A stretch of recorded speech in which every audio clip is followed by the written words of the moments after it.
thing that I'm most proud of that I've done was create the Columbus Promise. Yeah. Um, the Columbus Promise sends any kid from Columbus City Schools to college for free. Right. They can go to Columbus State for free. They get $1,000 stipend every year to stay in school. And now because OSU now is partnered with Columbus State, they now get to go to finish their bachelor's degree at Ohio State the last 2 years for free. Wow. Man, that's good. Man, And good stuff, man. it's just really, Great it's stuff. amazing now because now there's more than 3,000 young people in Columbus City. They graduated from Columbus City Schools that now have gone through the Columbus Promise. Gotcha. So I have 3,000. Can you imagine like that? Like if nothing, if my political career ended tomorrow, Yeah. I have 3,000 living legacies of folks who, because we were here and because we worked hard. And that 3,000 is growing every year. It's still growing. So, yeah, we have for this upcoming class. I just got the update today. Over 900 folks have applied, and we'll get in. 900 young, not folks, our babies, are going to college for the free. future. The future. I'm so proud of that. Shannon Hardin. Shannon Hardin. Shannon Hardin. Shannon Hardin.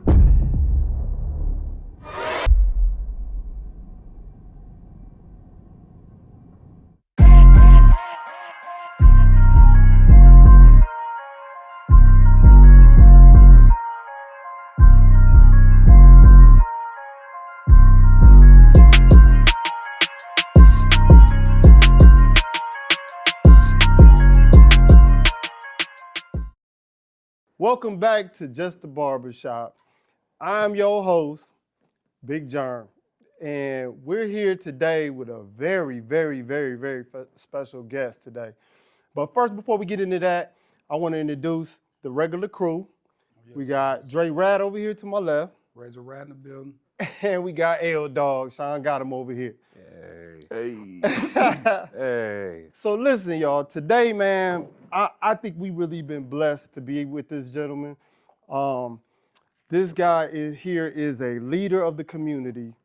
He is a individual who is about the community and is interacting with people that are about building up each other.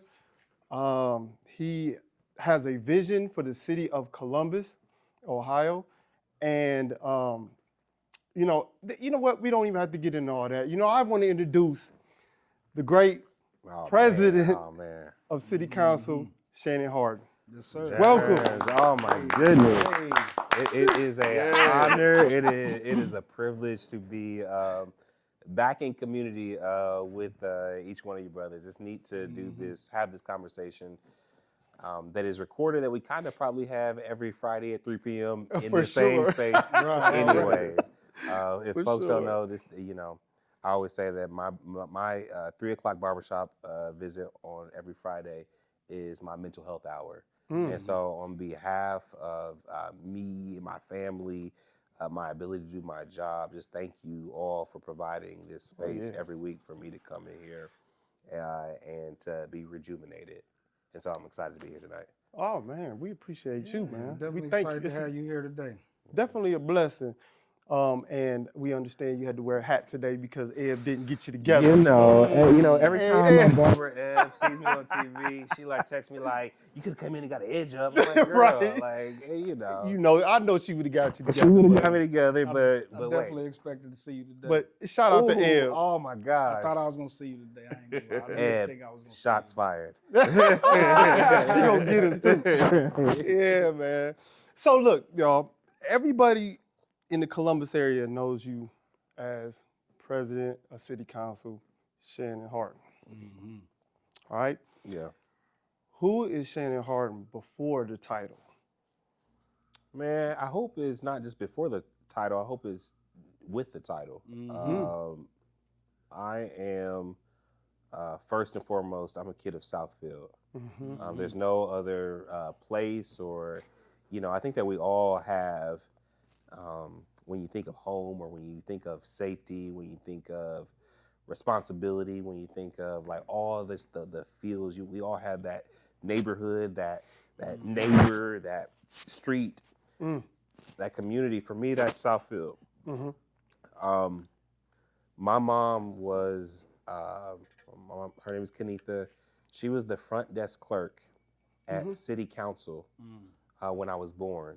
So it is an amazing thing, psychologically, just in real life, to be the leader of now the thing that my mom answered the phones for all those years. And coming from Southfield, a neighborhood where, if folks don't know Southfield, it's a neighborhood where my mom bought our house there in 1996 for $66,000. Oh, wow. She just paid it off 3 months ago, and the house is worth $150,000. Oh, okay. So imagine that now, like still in the city of Columbus, where a house is still only worth $150,000. So my mom being a front desk clerk or at City Council, that's the kind of people who make up Southfield. They had probably okay jobs, not high paying jobs. So think like secretaries, janitors, bus drivers. Yeah. Those are the folks The who hard working people. Hard working, man. Hard working. That's the neighborhood who really raised me and who were my foundation. I went to Columbus City Schools. I went to Fairwood Elementary.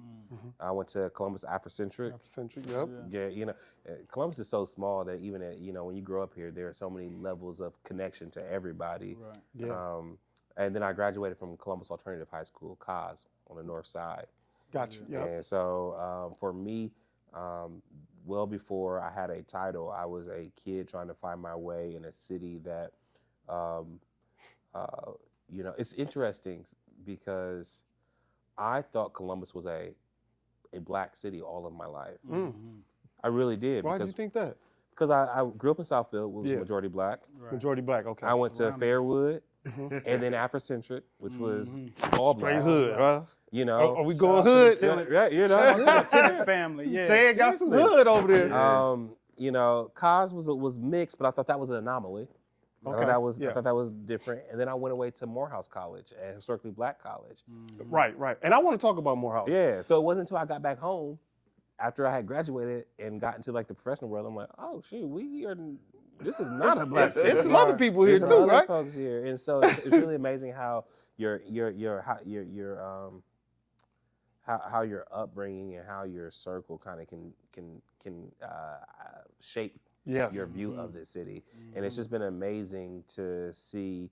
Like I don't think I knew all through elementary, middle, and high school just what Columbus was about to become. How its diversity, how it was going to grow, and really how we were all about to be taken on a ride that legacy Columbus folks had no idea about. Had no idea about. Let me ask you this. You mentioned your circle. What was your circle when you were young? Did you have a couple gangsters with you? I like we barbershop, man. We'd like to know if you. Man, no. The truth is, man, I was not that I was a dork or anything, but like I remember my mom like especially when Easter opened up, like, you sure you don't want to go out? You sure you want to go out there? Like, you know, I mean, I had my circle was family was Southfield. It was the street. It just was the neighborhood. And truthfully, my family is so big here in Columbus. Yeah. We call ourselves clannish. We all truthfully didn't need like external friends because all of our there were times before we even moved to Southfield when we lived on Fairwood where my aunt had to live with us, and so my cousins, didn't grow up as cousins. They grew up as siblings because they were in the same house with us. Right. And so for us, and still to this day, if you want to find any of my family, like any of us who are this 35 to 40-year-old group in my family, we're going to be with another cousin or with our sibling. Like that is what Friday nights and Saturdays look like. Today, it's how we grew up. It was us. It was a clannish type family environment. Wow. So let me ask you this, man. All right. and yes, they are hood. And They are hood. Okay, there. Thank you. Let's We go. got to it. They are Shout out hood. to mom. Paying off the house. Yes. Yeah, shout out to moms for Yes, that. Shout out to seriously, I'm grateful. Before we get further, explain to people what city council is. What you do as. Yeah, no, that's a good question. The way I explain what we do at City Hall and City Council is think of as the City of Columbus as a business. It is a $2.2 billion business It's about how much money we spend a year. Think of the mayor. The position of the mayor is the CEO of a business. Okay. That CEO, that mayor has 9,000 employees that work for the mayor. Those folks, you know them. They are police officers. They are firefighters. They work at rec centers. They pick up your trash. They report up to the CEO. Just like most businesses that are publicly traded, there is a board of directors. And in the city's example, the city council is the board of directors. Okay. Right. I am the president of city council. I am the president of the board. The mayor's job is to execute their vision, the work, the execution of the day-to-day, make sure the snow is plowed, make sure trash is picked up, make sure that we are safe. All of those things that they may want to do have a price tag. They can have the best ideas in the world or not. Right. Regardless, they can't do anything unless they come and check with the board or the city council to get it done. And so we control the money. So when the executive has an idea, they have to come to the legislature, to come to us, and get our approval for their ideas to spend those resources. Gotcha. So we meet every Monday down at City Hall, 90 West Broad Street, and we vote most Mondays to spend anywhere probably from $15 million to $100 million each Monday. Oh, wow. And what I was just meeting with some students today from Linden, and I said, you know, the money that we spend every day doesn't just come out of nowhere. It literally comes out of y'all's pockets. Right. Like, taxpayers. literally, my job is to spend your money. Right. And specifically, my job is to spend 2.5% of every dollar that you make. So every dollar that you make, the city of Columbus gets 2.5% of it, 2.5 cents. And I said, like, if it was any other experience where you gave me money, you would also come tell me how to spend it. Right. And one of the things that I really try to encourage for folks that kind of grew up like I grew up or come from neighborhoods like maybe we come from is if somebody else was holding any other amount of your money, you would feel no type of ways about telling us how to spend it. Right. But the truth is, if you come to City Hall on a Monday when we are spending your money, there are very few people getting up that look like us or come from our neighborhoods telling us how to spend our money. And so one of the things that I really attempt to do is to make sure that folks feel an ownership of literally the space of City Hall. Like people call like City Hall the building, like the people's house. If that is true, then the place that I'm in charge of, City Council chambers, is the people's living room. And I don't want people's first encounter or the need to be in City Hall, you know, speaking about a piece of legislation or advocating for spending money or advocating against something to be this big, scary experience. My big push is like, why don't we break bread in this room first? Like, so we host now like all kind of dinners and parties and events in City Council chambers so that your first time coming to City Council chambers, if you're not used to it, I want it to be like a chill event. I want you to spill some juice on this floor. I do. I want you to eat Donato's pizza or something so that the next time when you come in and it don't look like that, you'll be like, I've been here before. You know what I mean? Like I want you to have a comfort level so that you can fully own the power that is like inherently yours. They just don't want you to know it's yours. And so, like, you know, Germs, you know, because that's why I invited the barbers down. Yeah. I wanted to get into that too. Matter of fact, we could get into that. You started what we call it a program, Barber Coalition, where you went out and got. I want to ask you a different question, but you went out and got barbers to collab with, to work together for the development of the community, I would say, right? Sure. Am I wrong, or basically? Yeah. All right. What specifically about barbers was it that drew you to say, hey, let's collab, let's get together, and let's unite, let's do something?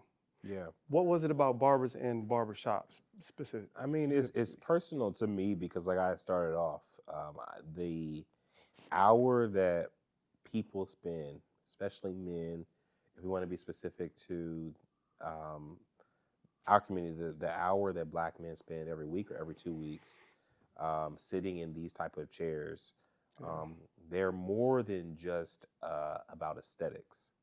Right. It is it is a not just opportunity, but it is a time when we either personally or on accident let our all of our guards down, Mm-hmm. and you just talking. And so, when I don't think that when I wanted to engage barbers, it was not to start a new program first. It was just every week you talk to more people in an intimate way, Right. about just their hopes and their dreams, their concerns, their issues, than really anybody else. Uh, and that is such a resource and opportunity, especially for folks again who don't come to City Hall to tell us those things. Mm-hmm. And so often, again, when I was talking to the students at Linden today, I have to guess what these young people need. Right. Sometimes maybe I have to guess what Black men need. Well, one way I don't have to guess is go to the people who Barbershop. talk to them Exactly. every day. Right. Yes. Every day. One of my jobs is to fund programs specifically maybe for Black men. Mm-hmm. But if why not go to the barbers to find out, well, what is working and what is not? What program needs to be funded? What impacts is this having? What is not? Because it's the most true, I think, in unvarnished opportunity to hear truths. Yeah. It's raw, uncut, unfiltered about what is happening. And so for me, it is actually kind of beautiful that now it is evolving into maybe something more specific or more programmatic. But for me, it really just started as, if I talk to one barber and one barber, how many people does a barber cut a day? Oh, it could vary, but let's just say 10 to 15 a day. And then times that by what, 5? Yeah, at least. At Some 5, people so go 7 6, days a week. So 50, 60 people. Yeah. So if I get 10 barbers together to have a conversation, they're talking to 700 people a day. So 7 times 10, 700, just the reach right there. Yeah.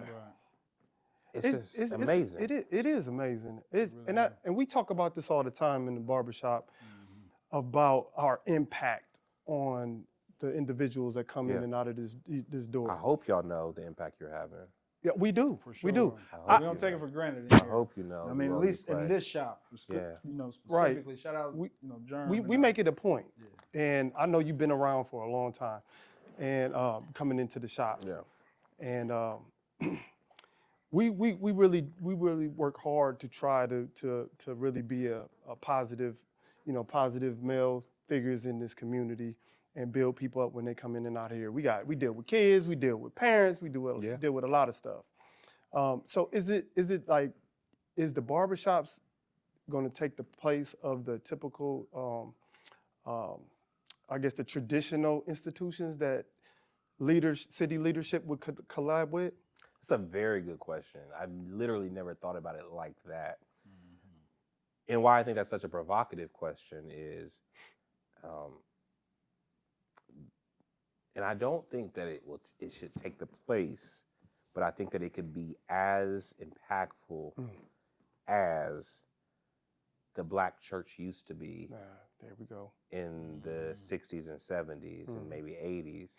The fidelity where everybody had to go to the Black church to get everything that it needed. The church was way more than just a Sunday experience. It was really where you went to, if your rent wasn't paid, you could come find somebody to help you there. It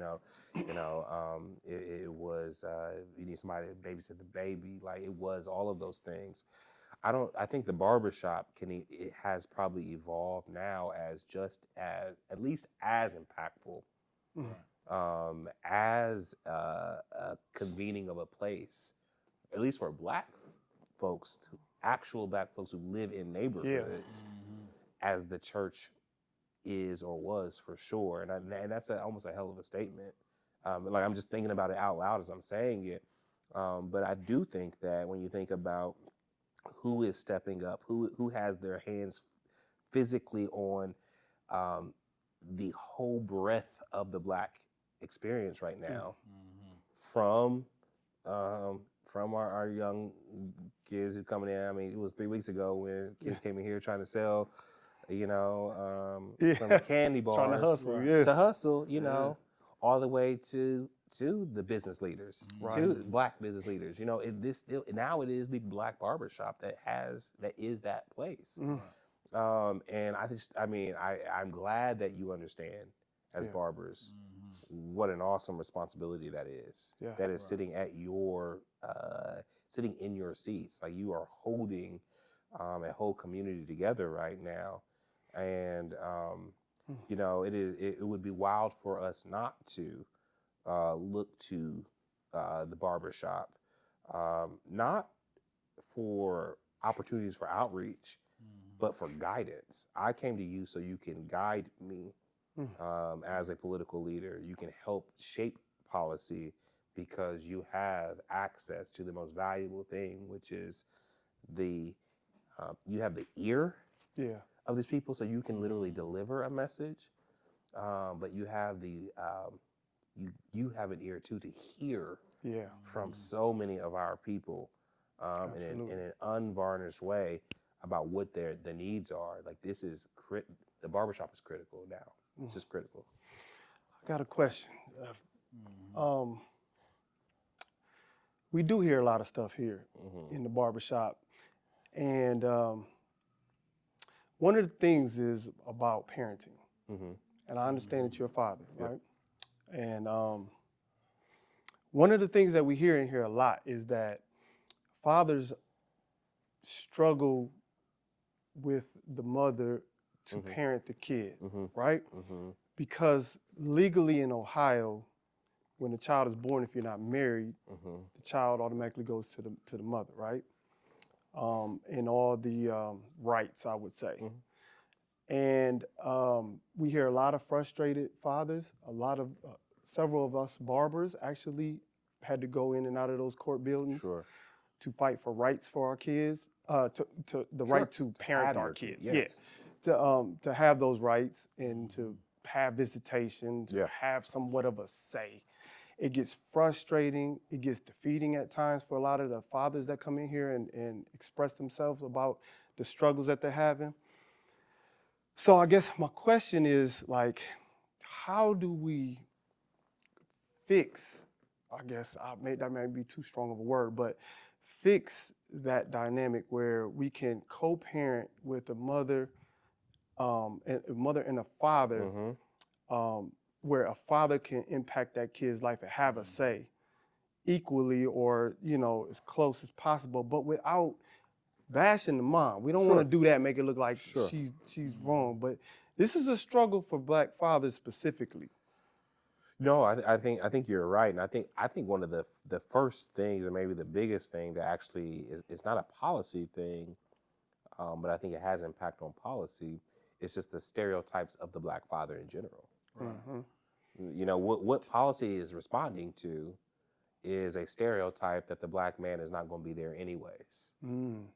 And so the policy is responding to a racist stereotype of what a Black father is or was not going to be in the first place. And so the law is just a representation now of maybe what society thinks of us as Black fathers in the first place. And so even this conversation around, now we've been fighting to be and to have access is part of dismantling the policies that say that we weren't here anyways, and we're not even supposed to be, and the laws are shaped this way for the mother because they're not coming anyways. They left the house anyways, and so I guess what I'm saying is you being a voice for fathers who keep running up against that wall, Yeah. that legal wall. It is important. It is important, and it might seem little that that like even the conversation means something, but it does mean something because we're not folks aren't even really talking about this part of the legal system of child, of the family system of post. Many of us, uh, unfortunately, or maybe even fortunately, have modern families now where we're not still with the parent, the other parent. But to have this conversation around the struggles of the Black father to stay present in their lives is just a critical part of moving the policy as well. Yeah. I say that because I was one of those. I'm one of those fathers that I went like 7 years fighting. I presented so much evidence, I guess, to the courts to show that, hey, look, I'm just trying to be a father. Yeah. You know what I mean? Like, the stuff that's going on the other side with his mom is just not what I'm trying to do. It's not good for my kid. And this is what I want to do, but I was knocked down so many times in that courtroom. You know what I mean? Because they look at you like, all right, you just mad because you don't got the girl. No, that's not what I'm there for my kid, And it took so long for them, and we went through so many things for them to finally say, okay, you got custody of your kid now. Yeah. And I hear it so much. But like, how do we have a conversation? So sometimes I think some things are family conversations, and then some things are like world conversations. Right. We're gonna have to fight huge battles to change world and legal policy and how judges think. But how do we change how families think? How do we have conversations with moms and grandmoms and inside family structures around how do we not weaponize kids? Yes, that's the thing. I mean, because the truth is that's exactly what's going on. It means the court system is just an arbiter of a family that probably is between two Black folks. Yeah. Weaponizing a child in the middle. And so how do we as a people, as a community, have a new conversation inside of our homes? And I'm saying this is not just like inside of the nuclear home of like spouse or boyfriend, girlfriend, or who, mom and dad. It is, how do we change the what is acceptable in terms of how we think of our children and their roles when we separate? Because again, more and more we're going to have modern families where it might not work out. Yeah, that's a reality. It is a reality. But what we are seeing is, and I'm not just trying to put it on the mothers, because I don't think that's fair. No, a lot of us were raised by strong Black women, but I'll just say for my instance, like, I mean, my father, he did a lot of things that were not great, but I'll tell you one thing, my mom never ever spoke a bad word about my father, and I'm so grateful about that. And when she was definitely right to have, because when my dad died when I was young, she reminded me that's your only father you're ever gonna have. So she did not take that away from me. And so, like, how do we instill that responsibility on mothers and fathers, on grandmoms and grandfathers, that like, nah, y'all two might split up, but that child, how dare you actually pit your child against his father, or how dare you pit your child against his mother? Like, that's a family conversation. That's not even a legal conversation. That's us conversation. And I definitely agree with you on that. It is a us conversation. We got to go back to being traditional. Yeah. But the truth or the fact of the matter is that, yes, there's going to be people that wind up at the courts. Sure. No matter if we have these conversations in the household or however it goes. Unfortunate part is that it does happen, and then you end up in the courts. And, I can give you the political answer. No, I don't want the political. No, the political. I'm saying how we change policy. So how do we change policy? Is Well- most of our judges are elected. Who get comes out there to and vote. no? But who comes to candidate forums to ask the judge how do you think about X, Y, and Z? Right. How many black men do? That's the problem. How many black men ask the judge or the candidate for judge? What would you say the percentage is? When I go to those forums, Mhm. I'll say we're not there. Ooh. So they're not even they are political entities. They are speaking to and governing based off of the folks who show up and the folks who vote. Right. And so if this question may not even ever be asked in a debate forum. Got you. And so if you want to change this is not a like pressure down thing or like me as a council president can tell a judge that they want to get reelected. And So the bigger number wins. they're gonna need to hear from you. Got you. Yeah. In a political atmosphere, in a, we just had an election this week. I bet this conversation was not raised at any political forum. This is good because these are the things that we can communicate to Sure. when having these conversations because these are the things that most of us don't even and not even aware of. Yeah. But we do have these conversations. We do need these resources to be available to our people in here and everywhere around because I know a couple of people who would be present if they had an opportunity to be. That's real. They just didn't. That's they real. didn't know the opportunity was present ever. You know what I mean? But I know some people who are well spoken and will show up. Yeah. That's something we need to focus on. I for think real. so. That's good. That's good. I mean, Because- good for pushing me. On that. Yeah, and I appreciate what you said and everything, and it is important for us because the kids ultimately are the ones that get the short end of the stick. Yeah, I do believe that. Yeah. That goes to a lot of things though, because the Urban League is losing funding for a couple programs and things like that.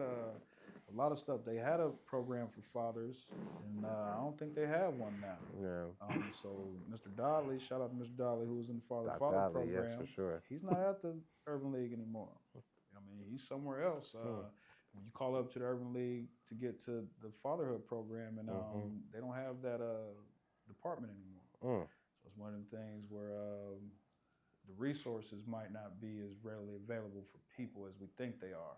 Sure. Because that's where I always have been directing dads. Like, hey, go to the Urban League, talk to Dolly, talk to the Father program, whatever the case may be. Fishing with dads all that type of stuff. I used to work up there. I did that for upwards of 6 or 7 years, or whatever the case may be, but it's not a thing anymore. So they might be doing it somewhere else, maybe Celebrate One or maybe somewhere, but I don't think they're at the Urban League doing any of that anymore. Well, we want to rewind a little bit. Yeah. That's cool with everybody. That's good. 2020. Yeah. 2020. Interesting or eventful year, I guess. For all of us. You were at a protest. Mm-hmm. So you about 2 years into your president of city council? Yep. Yeah. And you took the front line in the protest against police brutality, we'll say. And at that protest downtown Columbus, you were maced, right? Take us there, man, and let us know, not from a political standpoint, but emotional standpoint. For sure. It was interesting that, it was the first week of the protest, and I was a newer, younger council president. I felt the weight of the moment because in the city, I was the highest ranking African American. And so I felt the weight of the moment right away. And I felt it both ways. I felt it as a black man, but also I had the other experience of being a leader of the city. Again, the chair of the board. My responsibility is to fund the police department, to make sure that we have a police department that is safe and that keeps us safe. So I was carrying both of these truths at that time. That I know the experience of being black and being a black man in America, not in America, in Columbus. In Columbus, yeah. and it's in the history of policing. I also knew the truths of the necessity to have a police department to keep folks safe and the role that it played every Yeah. day. And you know, I had police officers in my family, so I had both of these truths. But in that moment, there was so much swirling around that was just noise that me going down there that day to that protest was not necessarily me actually protesting, but to just see what was going on. I wanted to see for myself because if you remember back then, the daytime was not that wild. People would be out doing protests, and you kind of see it on social media. Turned up at night. And then you would go get in bed, and I actually lived close to downtown, and it was just a moment. I mean, I will never ever forget those nights. Yeah. You could hear like it sounded like rockets and stuff downtown. It was just like it was just wild. You just hear like booms and booms like just happening all night downtown. So I wanted to go down for myself to see what was up, and so we knew we weren't gonna go down at night because it was wild at night. So we wanted to go in the morning, and it was not just me. It was Congresswoman Beatty and Commissioner Boyce, the other two highest-ranking Black leaders in our city. Right. And so it was like 10 a.m. and we went down to downtown just to see. And what I saw was shocking at that point because it was the morning. Yeah. It was not supposed to be wild. It was supposed to be Calm and chill. And what I saw that morning was, you know, a level of the community I thought was doing what they were supposed to, chanting, doing their thing Peacefully? peacefully, for sure, peacefully. Yeah. Talking mess, but Yeah. but that's their right. Right. That's There's a lot of emotion involved. Emotion, yeah. They have the right to talk. You can say whatever you want in America. Gotcha. But how our police officers then were responding was absolutely wild. Right. Can you give an example? I mean, the incident that I was involved in was folks kind of fell off of the sidewalk into the street. Congresswoman Beatty, myself, and Commissioner Boyce actually were on the other side of the street earlier, working with the police officers to tell, all right, stay on the sidewalk, like good. We went over to the other side of the street to do that with a new group of police officers. And I don't know, maybe they were out all night before doing, you know, stressed and everything. Right. When this group fell into the sidewalk, it was not. It was immediate. Wow. Pepper spray, taking people down, arresting folks. That's when I got pepper sprayed. Yeah. And a wild response. And you say like how it take me back how I feel. Yeah, did you want to go Southfield on them? You wanted to turn up. I mean, I've never been in pepper spray, so I was like blind for real. And you know, like I got through it. You know, I was pissed. I was all of those things. Two things happened. Like it took me a few minutes to gather everything, but we got through it. It was the day of my nephew's fifth kindergarten graduation, or pre-K graduation. He was about to go to kindergarten. Was it nephew you used to bring in? Yeah. Okay. Christian. Shout out Yeah. Shout out to Yeah. Chris. Yeah, for sure. And I remember, you know, I knew that the media was there. It had kind of gotten out, but Yeah. I wasn't watching anything. I got to the graduation, and an older Black woman came up to me in tears, and she said, "If they can do that to you, then think about what they can do to me." Wow. And our kids. Right. And that's when it shook me. That's when I realized, oh, this is bigger than just somebody getting pepper sprayed or you know, or a misunderstanding. This scared people that look like me. And I remember going back to my house after that graduation, pulling my staff together and saying, we have to use this moment to change policy. Yeah. Like right now. I remember. Oh, I'm sorry. Yeah. I remember seeing you on. Saw the clip of you being interviewed after that incident, and you saying like, it's frustration on both sides, something to that nature. You know, there's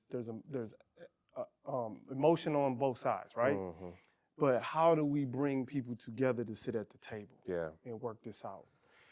You know, I might have said that, but I realized at that moment that at that point, so you know, I had been in City Hall for a long time at that point, and things like the idea of a civilian review board Mhm. was something that for years in City Hall you just could not even say those words. It was such a preposterous thing to Wow. think that that we would have civilians doing police oversight, and that politically you just couldn't say it. And so what I realized was that like the I think the better way to always make policy is slow, methodical, around a non-emotional table where we can be thoughtful, we can ask questions. Yeah. But that had not worked for decades. But I realized that we were in a moment that you better use this moment to get the reforms that we need, because we won't get this moment back. And so we quickly pushed to set up a civilian review board, Right. an inspector general, quickly pushed to what we call demilitarize the police department, to take some of those heavy tank artillery uses. We quickly pushed to ban no-knock warrants. We did all of this in 3 months, 2 months. I'm talking about we had not done any of these type of police reforms in decades. And we used that moment, and so many people, and I was proud of how the council reacted to that moment. Took pain Yeah. and used it for purpose. Took that moment, like it would have been a travesty if we just would all march, we'd all been mad, Yeah. we ought to cussed out each other, we ought to went back into our corners and not had a policy change come Right. out of it. What has happened since, I think, is nothing short of amazing. This has happened in the Department of Police. We now have a department of police that is run by 2 black women that look like you and I, Mm-hmm. that I trust with my son's life, Wow. with your children's life. I Yeah. trust these She about that life then. to run our police department. Yeah. We have created a division of our police department that is called a dialogue team, something that came out of Europe, for how the issue was not that we had all these bad people in our police department, is that we were not trained for this moment. Right.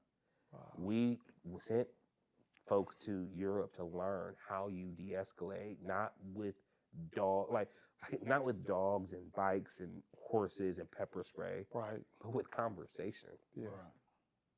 We know when there's going to be a protest, so why don't you call the people who are going to protest before and be like, hey, these are the ground rules, but we know y'all ain't going to break the ground rules, but just who should we call when it gets out of hand? Here's your number, here's our number. We're not going to look like the rest of the police officers. We're going to have our dialogue officers wear blue vests now. You can see them at any protest. Wow. They will have a blue vest on over their police, just so you know, like, we ain't gonna be on the mess no matter, regardless of what. And if you We need just here to talk. to somebody, We just here to you talk. can talk to that blue vest, huh? It is brilliant. I'm so proud of our division of police and how they have evolved over the last 6 years. It is New York is sending their officers here to get trained by our dialogue team Wow. now. That's dope. That's Now. big. It's huge. It is That huge. is big. And we have protests now all the time. Nothing, you have never seen anything again like what we saw in those days in 2020. And that is because of policy changes and because of leadership of people like our chief, Elaine Bryant, and LaShawna Potts. And yourself. Right. Hey, come on, man. Like, I gotta clap that up for that. That's amazing work, man. I'll tell you, I didn't expect to hear that like that, but Yeah. that is a heck of a job right there.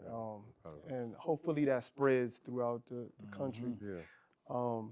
That's true leadership, you guys. For You know, sure. Everybody, y'all hear how they went to work in a trying time, Yeah. and you kind of put your arms around the city of Columbus.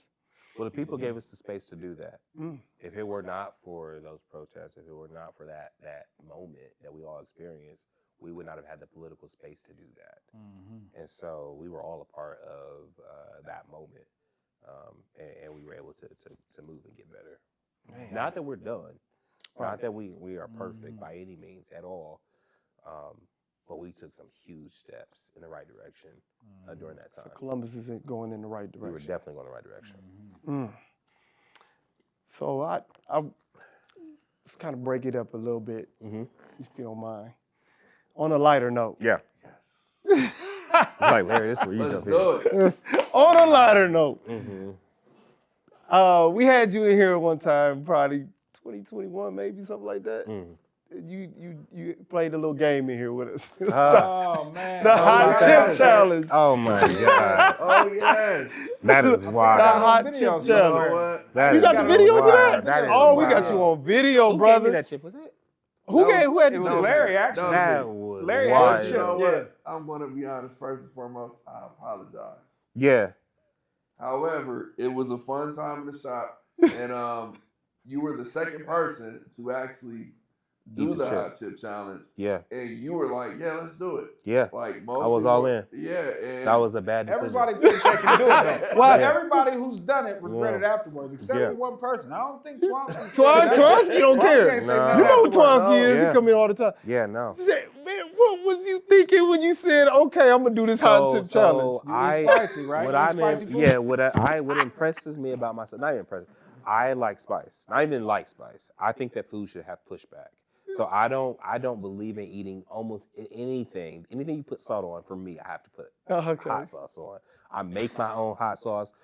So spice is not something, I'm not Remember he scared said of he made his own hot he sauce. brought something. any Yeah. spice. I'm not scared of I any didn't spice. mess with it because I don't like And the spice. truth is that when I ate the chip, the mouth was spicy. It was hot. It was like it was a He was thing. poised. I'm gonna say It was he cool. sat there as if it wasn't nothing. It was. I'm telling you that was not the issue. Man had the poker face, did he, for a minute? It was actually the ride home. Oh, man, tell us about the ride home. When the chip hit my stomach. Man, that man was lighting it up in that car.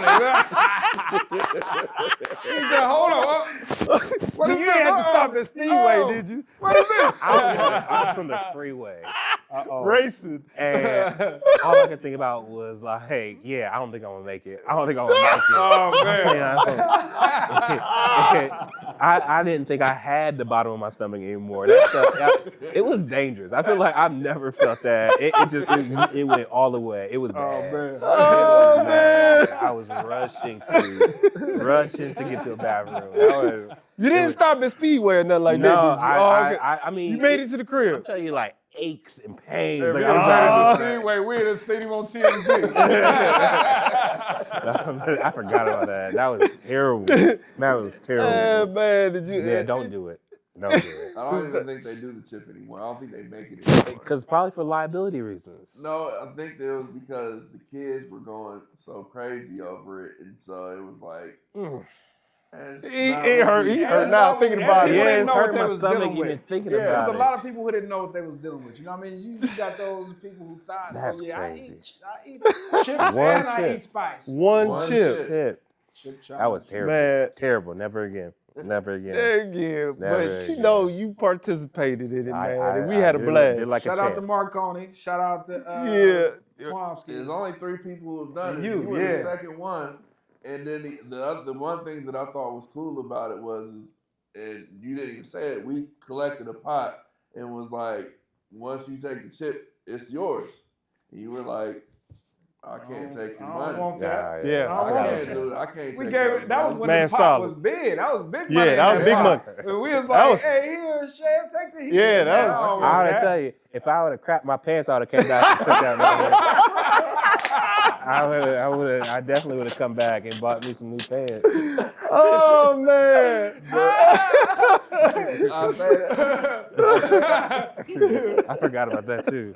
I say that to say, like, you're a great sport here in the shop. Yeah. And like we actually look forward to you coming in because Mm-hmm. we be having questions, and For sometimes sure. sometimes you'll come in and you'll have questions. Yeah, Yeah. for sure. And Mm-hmm. the thing that I think is cool about it is, like, you never know how much you have in common with someone like yourself. until you're in the room with someone like you. Yes. Well, I hope though that, and I say this sometimes. The reason I think the thing that is most impactful in me being council president today is that my mom was the city council receptionist, and what that did was give me proximity to council members and to mayors for real. So I never knew that folks like us were not supposed to be this. Yeah. Because I was around them. I knew that they weren't no smarter than us. I knew that they were just like us, just people. Yeah. And so one of the things that I hope that things like you guys being around me, and hopefully, you know, me staying and being in Southfield, and me still being present at church, and me still doing the things in our community, is I want folks to have that same type of proximity to me, so that they can see that the title don't mean much. It's just a title. Yeah. And that they can, like, there's nothing special about me. I'm just carrying this title for this moment because I want to make sure that other folks can be like, if he can do it, shoot, if he can do it, Yeah. so can I. Like that is what my biggest hope is, and why I hope that, like, it's not an act when you see me just being me. Like I don't it is Very genuine. it's just, but it's purposeful that I want to make sure that folks see themselves in this work and in the opportunities that I had. It is nothing but the proximity that I had to these people that made me realize that I can do it too. So that's why we always see you outside. I'm not outside. Don't say that.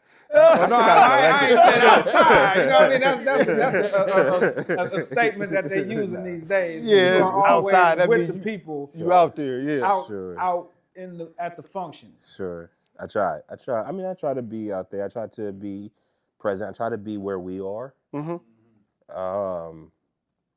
And again, I try to be it in a way that is disarmingly regular. You know, it's not. You know, I don't want to. It's not that I'm trying to dilute the role, or dilute the pressures that I have, or hide the responsibility and the impact that we can have. Yeah. But I want to make it as relatable, so that folks can be like, you know, yeah. Yeah. People can see you and Can say, see it. So, man, I just want to say thank you, man, because we're gonna wrap it all up. But before we go, after you done being the leader that you are, after the title, after your work is done, what do you want people to know you stood for? I want people to. I was saying that today, actually. You know, sometimes people take the easy routes. They take the predictable stance in an argument. They they do the predictable thing. I want to be known for someone who did the hard work of getting the thing done. Yes. Regardless if that made, you know, you question, like, well, dang, you know, I would have thought you would have done this to get there. Like, my goal is to have impact, not to make you agree with everything that I do every time. I want you to understand how I've always made a decision. Yeah. I want you to respect how I made a decision. You don't always have to respect my decision, Right. but you can. I want you to be able to respect how I made a decision, and that it came from my best view and thoughts and an idea of how we can move the community forward. And I just want to be known as for some that I did the harder work, not the easy work. And the harder work, you know, the thing about being a bridge sometimes is that you get walked on by both sides. Wow. And sometimes you got to be that if you're going to try to bring people together. Wow, that's powerful. You got to be that, and that is okay. Mm-hmm. And I'm proud because everybody can't make decisions that they're scared their friends will be upset about. Wow. I can, and I'm proud of myself for that because it's not easy. It is not easy, and I'm tested every day about my values, about how do I actually make decisions and who am I making decisions for. I just want to make sure that I've had impact. And one of the things, truthfully, I'm already in a place with my service now being elected now for 12 and a half, 13 years. The thing that I'm most proud of that I've done was create the Columbus Promise. Yeah. The Columbus Promise sends any kid from Columbus City Schools to college for free. Right. They can go to Columbus State for free. They get a $1,000 stipend every year to stay in school. And now because OSU now is partnered with Columbus State, they now get to go to finish their bachelor's degree at Ohio State the last 2 years for free. Wow. Man, that's good. And Good stuff, man. it's just really, Great it's stuff. amazing now because now there's more than 3,000 young people in Columbus City. They graduated from Columbus City Schools that now have gone through the Columbus Promise. Gotcha. So I have 3,000. Can you imagine like that? Like if my political career ended tomorrow, Yeah. I have 3,000 living legacies of folks who, because we were here and because we worked hard, And that have more 3,000 is access. growing every year. It's Every still year. growing. So, yeah. We have for this upcoming class. I just got the update today. Over 900 folks have applied, and we'll get in. 900 not folks, our babies, are going to college for the free. future. The future. I'm so proud of that. That is So proud of amazing. Man, this is an amazing interview, man. I really appreciate your time, man. I'm grateful for you. Guys, got any last questions or anything? Y'all good? Thank you for coming. We appreciate you. Yeah. So anyway, thank you for being on the platform. Keep doing the work. You are showing people how to do the work out here and be a leader. I just wish you the very best. Thank you. We stand with you. Thank you. Here at Just the Barbershop. Thank you. You know, you have proven us what you're about. So keep me in your prayers. Yes. The work is not easy. It is challenging. I am pushing us as a community, but as a city also to expect more out of your leaders. But be willing to also do the work. Columbus is changing. That change has to not just be good for the people who are coming. It has to be also good for the people who are here right now. And we should not sacrifice the cool stuff that is coming, the dope stuff that we see, the exciting things. But if we're going to do that new stuff, it just got to be good for everybody. The folks that are coming, but also the folks that are here. And that's hard work. That is real work. But it's also exciting work. And I just, I'm not done yet. So I want to continue to lean in. I want to invite folks to be a part of that work. thank you. Yes, thank you. All right. Just the Barbershop. We out.